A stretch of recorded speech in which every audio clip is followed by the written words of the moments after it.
বৃষ্টি কিন্তু চারিদিকেই কম বেশি শুরু হয়েছে। অফিস থেকে বাড়ি ফিরলাম আর চিকু দেখো আমাকে দেখে কতটা খুশি হয়েছে।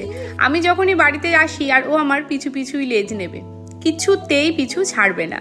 ফাইনালি ওকে একটা বিস্কুট দেওয়া হলো, তবে তার শান্তি। বসো বসো বসো বসো বসো বসো, হ্যাঁ গুড বয় গুড বয়।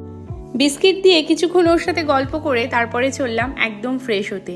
যতই বাইরে টুকটাক বৃষ্টি হোক না কেন, ঝমঝমিয়ে কিন্তু বৃষ্টি হচ্ছে না, তাই গরমটা লেগেই আছে। আর ওইদিকে মামুনি সন্ধে দিচ্ছে, চিকু করছে গান।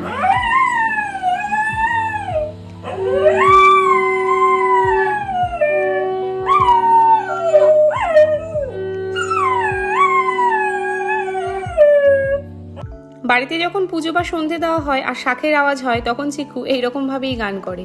চলো দুধটাকে জাল দিতে বসলাম। আজ একটু না কড়া করে কফি খাবো, মানে ওয়েদারটা হালকা ঠান্ডা ঠান্ডা হয়েছে। আমি 2 চামচ কফি আর 1 চামচ জ্যাকরি পাউডার মিশিয়ে নিলাম।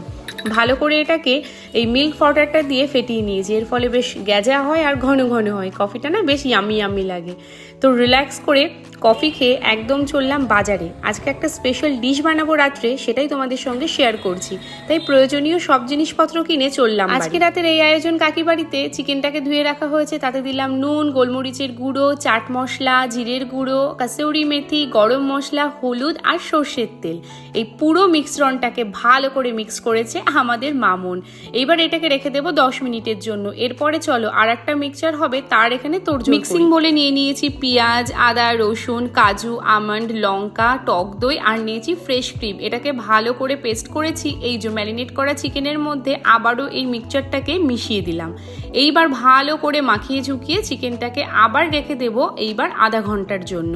1 ঘন্টা রাখলে ভালো হয়, কিন্তু আমার কাছে বেশি সময় ছিল না, কারণ রাত হয়ে যাচ্ছে, ওইদিকে ডিনারের টাইম। কম সময় করব বলে গ্যাসে আমি 2 দিকে 2টো কড়াই বসিয়ে দিয়েছি। একটাতে গরম মশলা ফোড়ন দিয়ে দিয়েছি, আর একটাতে শুধুমাত্র একটু অয়েল দিয়েছি। এরপরে চিকেনগুলোকে তুলে তুলে এখানে ফ্রাই করছি। আর এই দিকে যে গ্রেভিটা রয়েছে সেইটাকে আর একটা কড়াইতে, যেটায় গরম মশলা দিয়েছি, সেইটাতে ঢেলে দিলাম।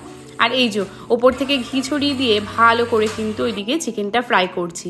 আর এই সাইডে কিন্তু মিক্সচারটাকেও আমি ভালো করে নাড়াচ্ছি। প্রায় 7 থেকে 10 মিনিট মিডিয়াম থেকে লো আছে মিক্সচারটাকে ভালো করে নাড়াবে। যখন এইরকম একটা ঘনত্ব চলে আসবে, তখন পরিমাণ মতো জল দেবে। আমি এখানে হাফ বাটি জল নিয়েছি, কারণ আজকে যে রেসিপিটা করছি তার নাম চিকেন আফগানি। আর এই জিনিসটা না একটুখানি ঘন ঘন মতোই খেতে হয়, মানে গ্রেভি যুক্ত হয়, খুব একটা ঝোল হয় না।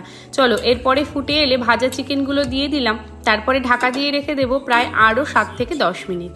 10 মিনিট পরে দেখো উপর থেকে একটু কাসুরি মেথি দিয়ে দিয়েছি আর একটু গরম মশলা দিয়েছি। ব্যাস, এইবারে প্লেটে সার্ভ করার পালা। তো চলো, এই যে আমার বাটিও রেডি। আর এইদিকে দেখো গরম গরম চিকেনগুলো, দেখতে কি ইয়াম্মি লাগছে না?